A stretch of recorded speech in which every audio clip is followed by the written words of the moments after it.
What's going on, buddy? Hope you all have an amazing day. And today we are going to be talking about Aston Villa's unfortunate return game where we lost at the Etihad Stadium to Manchester City 2-0. Unfortunately, I filmed like straight after I got out of school because the game happened while I was in school. I was only able to watch 50 minutes through lunchtime and free time and just getting my work done early and all that stuff.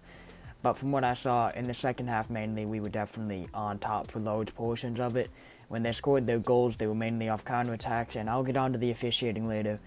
Jonathan Moss, mate, I got a bone to pick with you for a long time, my friend.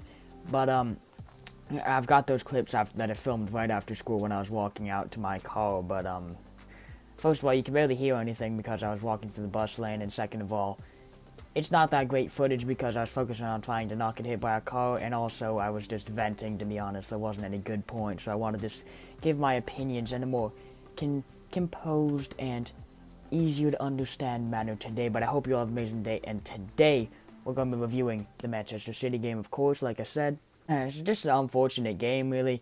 I mean, we came out, and my preview was completely wrong. I thought we were going to come out fiery, but we came out and we were defending really well. We put our bodies on the line, showed a great amount of team spirit, and that was consistent throughout the whole game, I think. But we just didn't do enough going forward, and I think that was the theme of our game.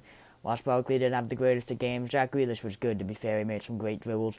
I thought Bertrand Traore was actually really good today. He's been superb the past few games he's played as well. El Ghazi off the bench didn't do much. Ramsey off the bench didn't get to have too much of an impact.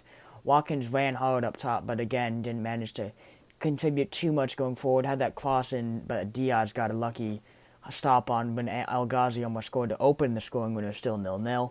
But yeah, the first half, it was just tough because really, they were on top of us the whole first half, and it was very frustrating to watch as a Villa fan.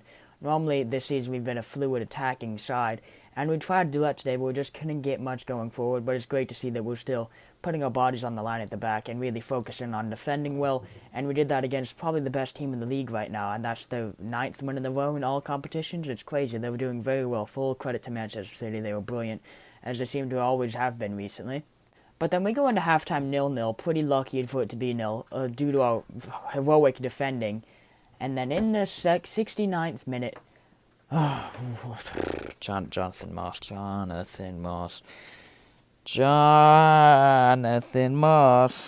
Looping header from, I think it was Gundogan or Rodri or someone. No, Rodri was the one behind Tyrone Mings.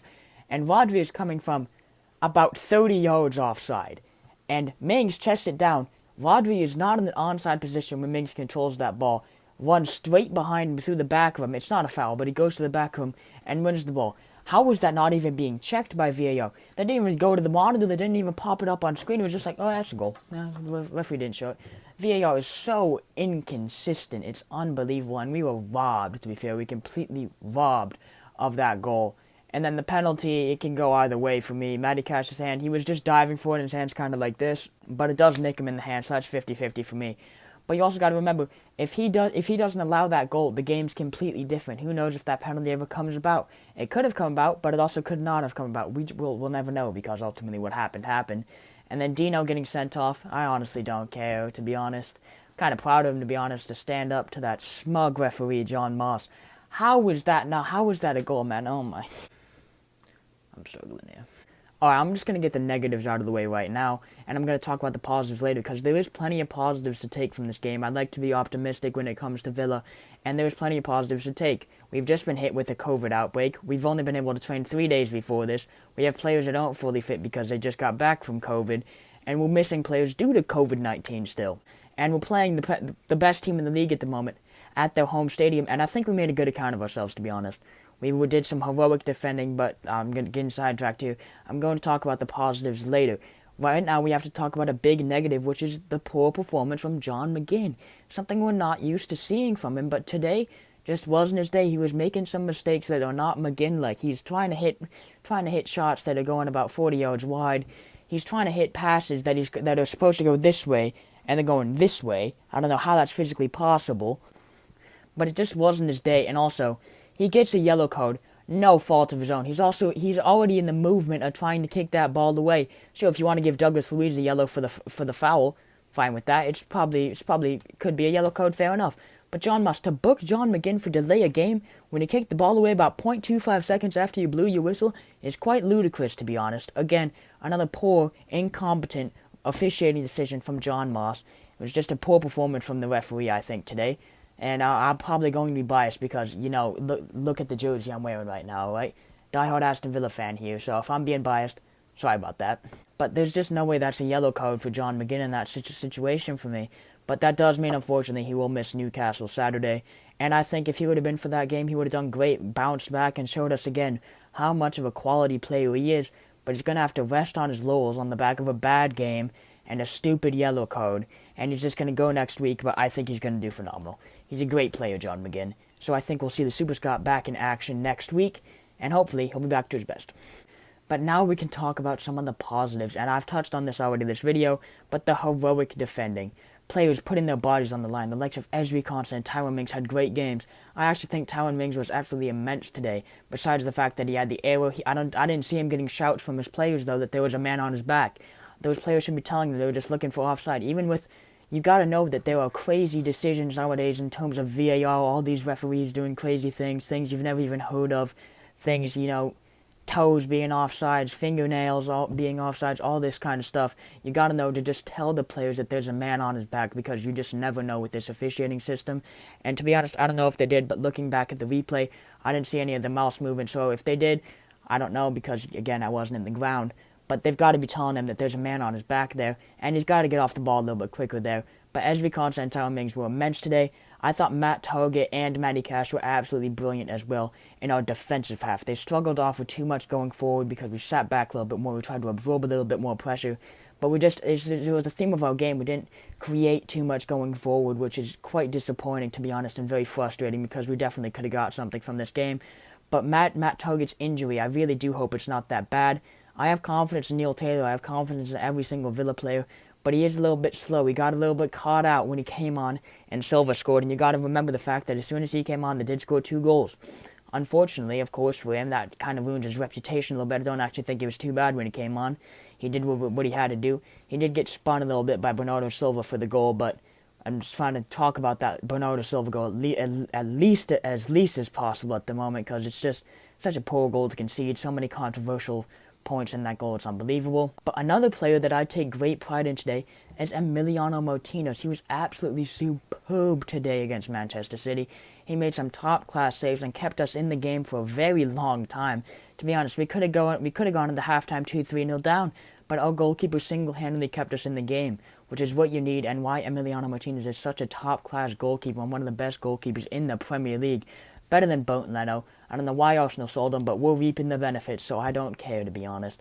He's a top-class goalkeeper. Well done, Emmy. Made some phenomenal saves, kept your team in the game. You can walk away with your head held high. And I think all of our Villa players can, of course. Considering like I said, we've only had 3 days preparation. We would have made a good account of ourselves at one of the best teams in Europe, and definitely the best team in the Premier League at the moment, which is great to see considering the COVID outbreak that just happened at the club. But my man of the match is the ex-Man City boy, Douglas Luiz. What a game it was from Doug. He was absolutely immense going forward. He showed that Brazilian flair that we know he has. Didn't put a foot wrong. He defended very well. Got a yellow card, but, it's neither here nor there. Made some great cross-field passes. Did some Maradonas. Kept the ball well. Showed a great bit of pace at times as well, which we haven't seen from Doug too much. He really turned the afterburners on today.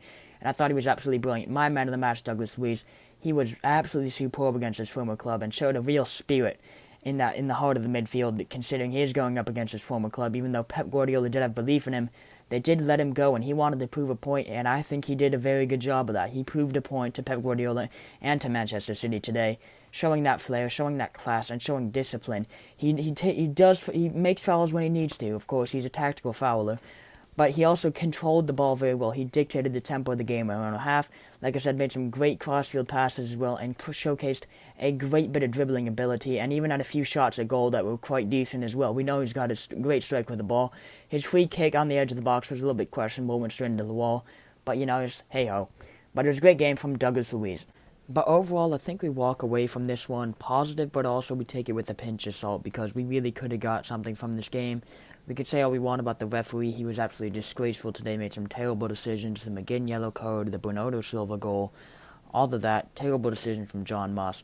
But we also have got to take the fact that we didn't do enough going forward. Russ Barkley was wasteful at times, especially in that 3-on-2 counterattack with Jack Grealish, when he screamed in almost agony at that pass that he attempted to make and absolutely blew it. We could have scored there. We didn't look too dangerous going forward at times, which is a shame. In the second half, we were definitely much better and we created more chances. But in the first half, we were wasteful going forward. And we have to take that in the Newcastle Saturday. We have to be better going forward, and we have to keep believing in that team spirit that we showed, that togetherness and that heroic defending we did at the back. That absolute willingness to put the body on the line for the football club is absolutely what we want to see. And Dean Smith getting sent off as well, it's neither here nor there, really. I don't care, to be honest.